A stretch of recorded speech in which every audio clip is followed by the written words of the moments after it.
Friends, welcome to Kavitha சமையலறை.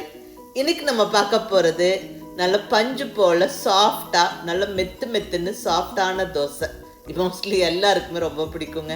இந்த மாதிரி தோசை செஞ்சு தந்தா 2 தோசை சாப்பிட்லான்னு நினைக்கிறவங்க கூட இன்னும் 2 தோசை சேர்த்து சாப்பிடுவாங்க. அந்த அளவுக்கு ரொம்ப நல்ல சுவையாக இருக்கும். ஒரு சின்ன டிப்ஸ் இருக்குது, ஃபாலோ பண்ணி ட்ரை பண்ணி பாருங்கள்.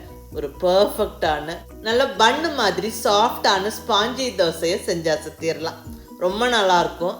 இந்த தோசைக்கு நல்ல ஒரு கார சட்னி செம்ம பொருத்தமாக இருக்கும். இன்றைக்கி அந்த ரெசிப்பியும் நான் இங்கே இன்க்ளூட் பண்ணியிருக்கிறேன். அதுவும் ரொம்ப ஒரு சிம்பிளான ரெசிபி. இந்த சாஃப்ட் தோசையும் ரொம்ப நல்லாயிருக்கும். மிஸ் பண்ணாமல் ட்ரை பண்ணி பாருங்கள். இந்த ஸ்பாஞ்சி சாஃப்ட் தோசையை வெள்ளையாப்பம்னு சொல்லுவாங்க. அரிசியோட ஒரு சில பொருட்கள் சேர்த்து மாவரைக்கிறோம். நல்ல சூப்பர் சாஃப்டாக தோசை வரும்.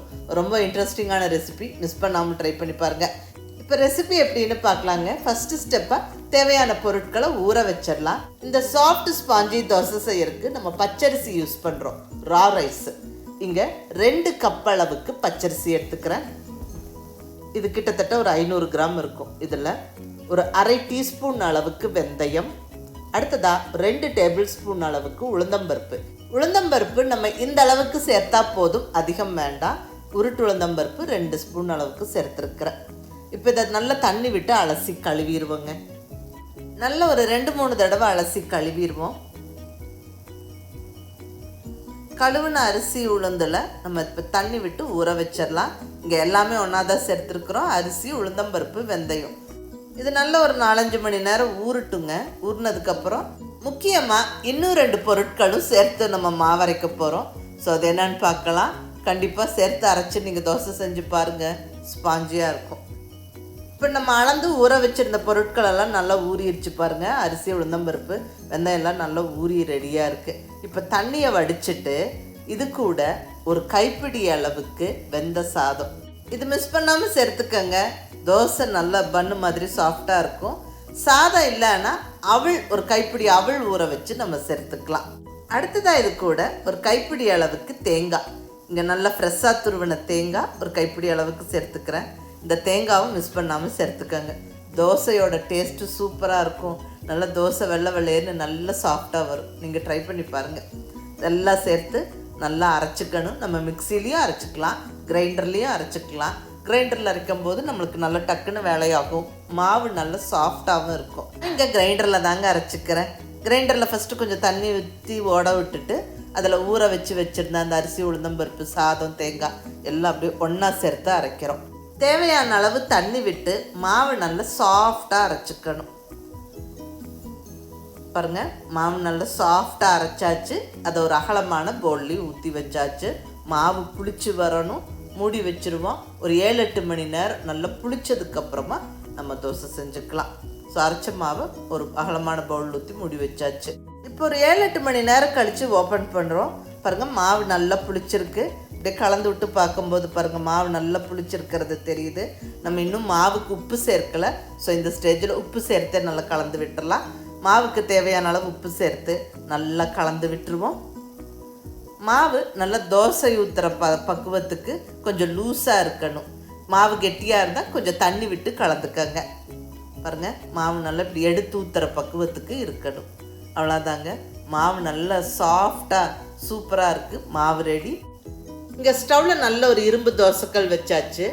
இப்போ தோசைக்கல் நல்லா சூடானதுக்கப்புறம் ஒரு 2 சொட்டு எண்ணெய் விட்டு ஒரு பாதி வெங்காயத்தை வெட்டி இப்படி நல்லா தொடச்சி விட்டுருவோம். அந்த தோசைக்கல் ஃபுல்லாக அந்த வெங்காயத்தை வச்சு அப்படியே தேய்ச்சி விட்டுருவோம். தோசை ஒட்டாமல் வரும். இந்த தோசையில் இன்னொரு அட்வான்டேஜும் இருக்குது. நம்ம தோசை ஊற்றிட்டு தோசை மேலே எண்ணெய் ஊற்ற வேண்டிய அவசியம் இல்லை. டயட் இருக்கிறவங்க, எண்ணெய் இல்லாமல் தோசை ஊற்றி சாப்பிடணும்னு விருப்பப்படுறவங்களுக்கு இந்த தோசை பர்ஃபெக்டாக இருக்கும். நல்லா சாஃப்டாகவும் இருக்கும். எண்ணெய் ஊற்றாமையே நல்ல பட்டு போல் தோசை வரும். பாருங்கள், நல்ல ஒரு பெரிய கரண்டி மாவு எடுத்து தோசை அப்படியே ஊற்றி விட்டாச்சு. ரொம்ப சன்னமாக தேய்ச்சி விட வேண்டாம், இப்படியே இருக்கட்டும். அப்படியே அந்த பபிள்ஸ் வர ஸ்டார்ட் ஆகும்போது மூடி போட்டு மூடி வச்சிடலாம். மேலே ஆவி பிடிச்சி வெந்து வரும், கீழே ஃப்ரை ஆகி வரும். ஒரு 2 நிமிஷம் அப்படியே விட்டுருவோம். நல்லா ஸ்டவ் மீடியம் ஃப்ளேமில் வச்சுருங்க. அது வெந்தது அப்படியே தெரியுது பாருங்கள். இப்போ நம்ம ஓப்பன் பண்ணி தோசையை எடுத்துடலாம். அவ்வளோதாங்க. அருமையாக அப்படியே பஞ்சு போல் சாஃப்டான தோசை. நல்ல பன்னு மாதிரி சாஃப்டான தோசை மெத்து மெத்துன்னு ஜம்முன்னு ரெடி ஆயிடுச்சு. பாருங்கள் தோசை எப்படி இருக்குன்னு. இதே மாதிரி மற்ற தோசைகளும் ஊற்றிக்கலாம். நம்ம தோசை மேலே எண்ணெய் தெளிக்கணும்னு அவசியமே இல்லைங்க. நல்ல பட்டு மாதிரி தோசை வரும். நீங்கள் ட்ரை பண்ணி பாருங்கள். தோசை நல்லா சாஃப்டாக இருக்கும். சாப்பிட்றதுக்கு ரொம்பவுமே நல்லா இருக்குங்க. மிஸ் பண்ணாமல் ட்ரை பண்ணி பாருங்கள். இதே மாதிரி எல்லா தோசையும் சுட்டு எடுத்துடலாம். இப்போ இந்த ஸ்பாஞ்சி சாஃப்ட் தோசைக்கு பொருத்தமாக நல்ல ஒரு கார சட்னி ஈஸியாக டக்குன்னு பண்ணிடலாங்க. வாங்க ரெசிபி எப்படின்னு பார்க்கலாம். இங்கே ஒரு மிக்ஸி ஜாரில் 2 பெரிய வெங்காயத்தை ரஃப்பாக கொஞ்சம் சின்ன சின்ன பீசஸாக கட் பண்ணி சேர்த்துக்கிறேன். அடுத்ததாக ஒரு 3 பல் பூண்டு, கூடவே 2 பெரிய தக்காளியை ரஃப்பாக கொஞ்சம் பெரிய பெரிய பீசஸாகவே கட் பண்ணி போட்டுருவோம். இங்கே நான் எடுத்துருக்கிறது ஹைப்ரிட் தக்காளி, புளிப்பு கம்மியாக இருக்கும். அதனால ஒரு சின்ன சைஸ் புளி சேர்த்துக்கிறேன். புளி இந்த அளவுக்கு சேர்த்தா போதும். நாட்டு தக்காளினா புளியை ஸ்கிப் பண்ணிவிடுங்க. அடுத்ததாக ஒரு ஃபுல் டீஸ்பூன் அளவுக்கு மிளகாய் பொடி, கூடவே 1 டீஸ்பூன் பெருஞ்சீரகம். இதுவும் மிஸ் பண்ணாமல் சேர்த்து நீங்கள் சட்னி அரைச்சி பாருங்கள். டேஸ்ட்டு தூக்கலாக இருக்கும். இது ஒரு செட்டிநாடு ஸ்டைல் சமையல்காரர்கிட்ட இருந்து கற்றுக்கிட்ட பக்காவாக இருக்கும் டேஸ்ட்டு. நீங்கள் ட்ரை பண்ணி பாருங்கள். அப்புறம் தேவையான அளவு உப்பு சேர்த்து ஒரு சொட்டு கூட தண்ணி சேர்க்காமல் இந்த மாதிரி அரைச்சிக்கணும். அந்த வெங்காயம் தக்காளியில் இருக்கிற அந்த ஈரப்பதமே போதும். தண்ணி கண்டிப்பாக சேர்க்காதீங்க. தண்ணி சேர்க்காமல் சட்னி அரைச்சாச்சு. இப்போ எல்லாமே பச்சையாக சேர்த்து அரைச்சிருக்கிறோம். ஸோ கண்டிப்பாக தாளிப்பு சேர்த்து நம்ம வதக்கிக்கணும். இங்கே ஸ்டவ்வில் நல்ல ஒரு அடிக்கணமான கடாய் வச்சு 1 ஸ்பூன் எண்ணெய் விட்டு அதில் 1 டீஸ்பூன் அளவுக்கு கடுகு உளுந்தம்பருப்பு போட்டு நல்லா பொரிய விட்டாச்சு.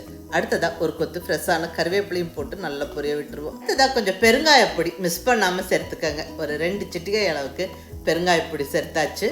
இப்போ இதில் அரைச்சி ரெடியாக வச்சுருக்கிற அந்த சட்னியை கம்ப்ளீட்டாக சேர்த்துருவோம்.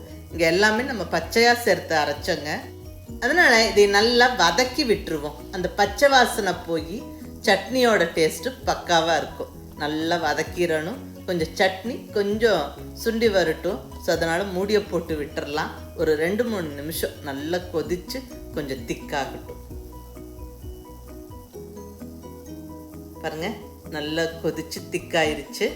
அவ்வளோதாங்க, அருமையான சுவையான வெங்காயம் தக்காளி கார சட்னி ஜம்முன்னு ரெடி ஆயிடுச்சு. இது ரொம்ப சிம்பிள் ரெசிபிங்க. மிக்ஸி ஜார் எடுத்து வச்சு வெங்காயம் தக்காளி எல்லாம் டக்கு டக்குன்னு கட் பண்ணி போட்டு மற்ற பொருட்களெல்லாம் போட்டு அரைச்சி தாளித்து விட்டால் சட்னி ரெடி ஆயிடும். அவ்வளோதாங்க, அருமையான சட்னி. இட்லி தோசை எல்லாத்துக்குமே சூப்பராக இருக்கும். நம்ம இந்த சட்னி அரைச்சி தாளித்து விட்டுட்டு இட்லி தோசை டக்குன்னு செஞ்சு பரிமாறிடலாம். ரொம்ப நல்லாயிருக்கும். நீங்கள் ட்ரை பண்ணி பாருங்கள். இந்த ஸ்பாஞ்சி சாஃப்ட் தோசைக்கும் இந்த கார சட்னி நல்ல பொருத்தமாக இருக்கும். இந்த 2 ரெசிபியுமே மிஸ் பண்ணாமல் ட்ரை பண்ணி பார்த்துட்டு எப்படி வந்ததுன்னு உங்கள் ஃபீட்பேக் சொல்லுங்கள். பிடிச்சிருந்தா லைக் பண்ணி ஷேர் பண்ணி கமெண்ட் பண்ணுங்கள். கவிதா சமையலறை சப்ஸ்கிரைப் பண்ணி என்னுடைய மற்ற ரெசிபிஸும் வீடியோஸும் பாருங்கள். தேங்க்யூ.